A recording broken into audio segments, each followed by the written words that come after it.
You have a story about your life. Who you are. Where you came from. What happened to you. Every single part of that story is fiction. Written by you. Edited constantly. And most of it wrong. Who you are. Where you came from. Why you turned out this way. The moment everything changed. The person who hurt you. The thing you never got over. The version of yourself you're still trying to become. That story feels completely real. It feels like memory. It feels like fact. But here is what neuroscience has proven: across decades of research, your life story is not a recording. It is a novel. Written by your brain. Revised constantly. Full of invented scenes, misremembered dialogue, recast characters, and plot lines your brain added years after the events actually happened. The Mandela Effect, that phenomenon where thousands of people share the same false memory, is not a glitch in the universe. It is a window into what your brain does to your personal history every single day. Privately. Silently. Without your permission. By the end of this video, you will understand exactly how your brain authors the story of your life and why almost none of it is true in the way you think it is. Millions of people clearly remember Nelson Mandela dying in prison in the 1980s. He did not. He was released in 1990 and lived until 2013. And yet, people across the world, who never met each other, share this exact false memory in vivid detail. This is the Mandela Effect. Named by researcher Fiona Broome in 2009. And the internet loves it as a conspiracy, parallel universes, timeline glitches, reality shifting. But the actual explanation is far more unsettling. Because it doesn't require parallel universes. It just requires understanding how human memory actually works. Memory is not storage. It is reconstruction.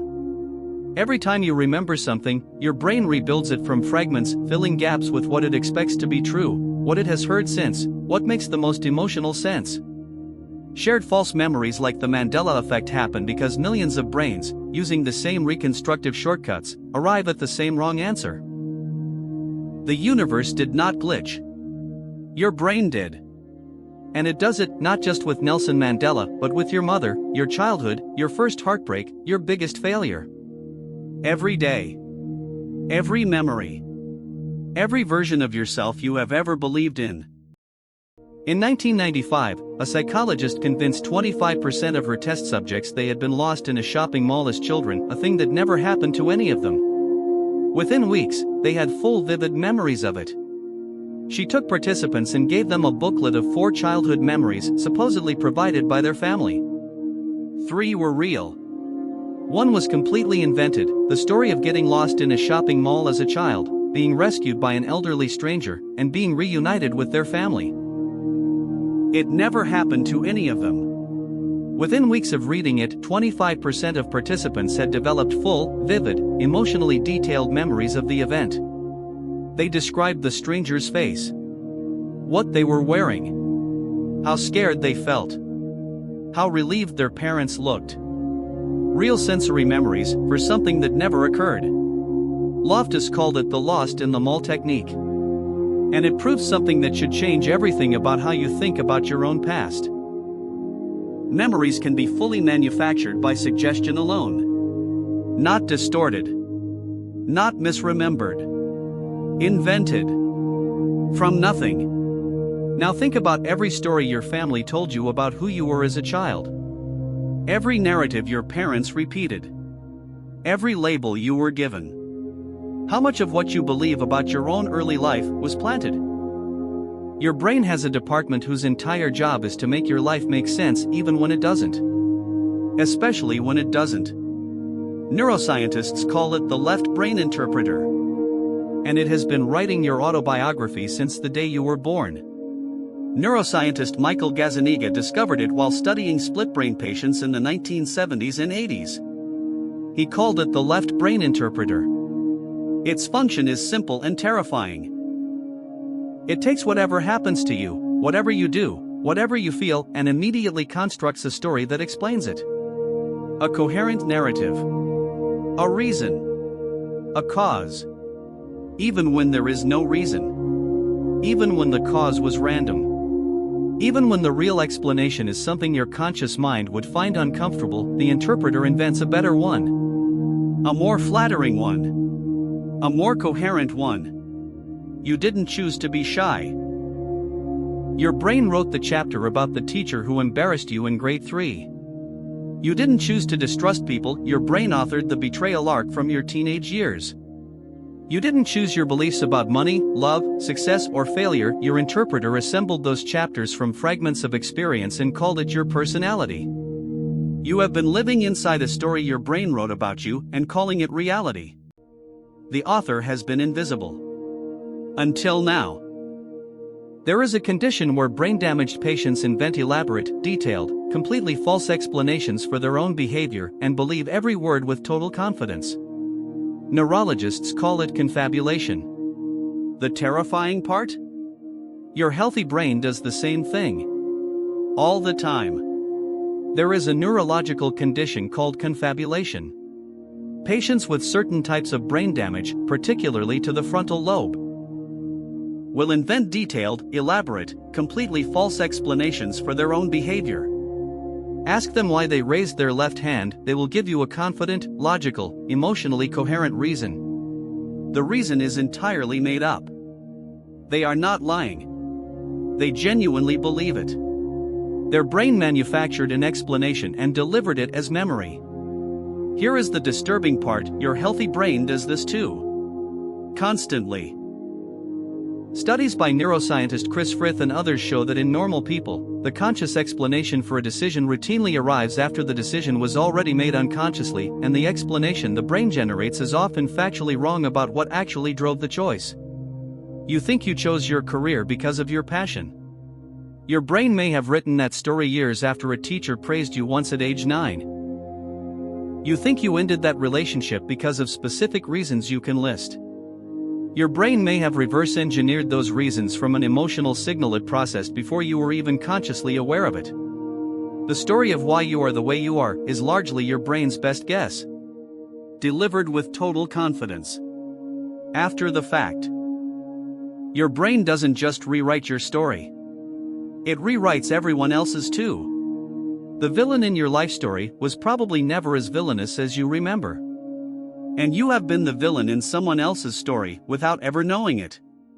Every person in your life, your parents, your ex, the friend who hurt you, the colleague who undermined you, exists in your memory not as they actually are, but as a character your brain cast in the story of your life. And like any author, your brain edited them to serve the narrative. The person who hurt you has been simplified into a villain, their nuance, their own pain, their context edited out in revision after revision until only the betrayal remains. The parent who failed you has been rewritten through the lens of every year of adult experience you've had since, meaning the version you remember is not the person they were at the time, but a character assembled from hindsight. Social psychologists call this the fundamental attribution error, the tendency to explain other people's behavior through character rather than circumstance. But it goes deeper than that. Your brain doesn't just misattribute, it misremembers. It edits the historical record to match the character it has already assigned. And somewhere out there, you are a character in someone else's story. Edited by their brain. Simplified. Possibly villainized. For something your version of yourself doesn't even remember doing the way they remember it. Every conflict, every grudge, every broken relationship involves two people who are both right about a story that neither of them actually lived. Here is the most dangerous thing about a story you believe completely, you stop questioning it. And a draft you stop questioning becomes the prison you live inside. Here is where all of this becomes urgently personal. The story your brain has written about you, your identity, your limits, your wounds, your patterns is not just a passive record. It is an active script. You are living from it every single day. When you avoid a certain type of person. That is a chapter your brain wrote about what people do. When you don't apply for the opportunity, that is a storyline your interpreter established about what you are capable of. When you stay in the pattern you always said you would break, that is the plot your brain decided was most consistent with who the main character is. This is why people repeat the same relationships, the same arguments, the same self-sabotage. Not because they are weak, but because they are running an old draft. A version of the story written when they were 7, or 15, or 23 that was never updated, never questioned, never put through a proper revision. You are not your story. You are the person the story was written about. And there is a difference. The story can be revised. The person is still here, capable of writing something completely new. For the first time in human history, neuroscience has given us enough understanding of how the brain writes our story that we can learn to edit it ourselves. Deliberately. On purpose. While we are still alive to live the next chapter. Narrative therapy, developed by Michael White and David Epstein, is built entirely on this insight. You are not your problem. You are a person with a story that contains a problem, and stories can be rewritten. Therapists who use this approach help people identify the chapters that are running their lives, examine where those chapters came from, and begin writing alternative narratives, not as denial, but as genuine cognitive revision. The brain's neuroplasticity means the story is never finished. New experiences, when engaged with deliberately, create new neural pathways that compete with and eventually override old ones. The shy child's chapter does not have to be the final word on who you are in rooms full of people. The chapter about money does not have to end where your parents' chapter ended. Question the stories you tell yourself about why you can't. Ask where that chapter was written and how old you were when it was. Notice when your interpreter fills in a gap with a familiar, unflattering conclusion and ask if that conclusion is fact or first draft. You are the author and the character. That has always been true. The difference is, now you know it. Your life story is a draft. It always has been. The only question now is, are you going to keep reading the old version, or are you finally going to pick up the pen? Your entire life story, every chapter, every character, every explanation for why you are the way you are, is a draft. It was written by a brain doing its best with incomplete information, emotional shortcuts, and reconstructed fragments it mistook for facts. The Mandela Effect is not about Nelson Mandela. It is about you.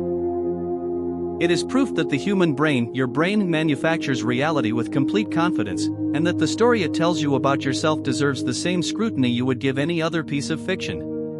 You are not the draft. You are the writer. And the next chapter has not been written yet. If this made you think differently about your own story, subscribe to MindFlash. Every week we go deeper into the hidden science of who you actually are. Drop a comment below. What is one story about yourself you now want to rewrite? I read every single one. See you in the next one.